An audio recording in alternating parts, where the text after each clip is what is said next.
看南投的消息，南投县民间乡新民社区为了增加社区居民之间的感情，规划亲子同乐活动，配合即马正时行的这立体列印机，邀请老师教大家做各种的装饰品，互大家拢真欢喜。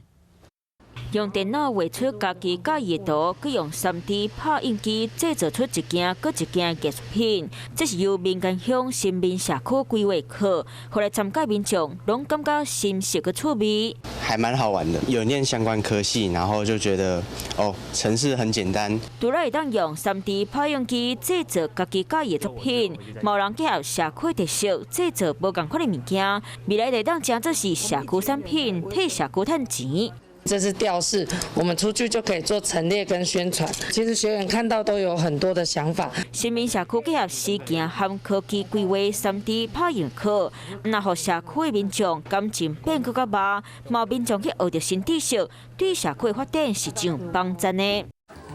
华视新闻看起来，赶快订阅我们的华视新闻 YouTube 频道，欢迎按赞、订阅、开启小铃铛，最新最及时的资讯要提供给你。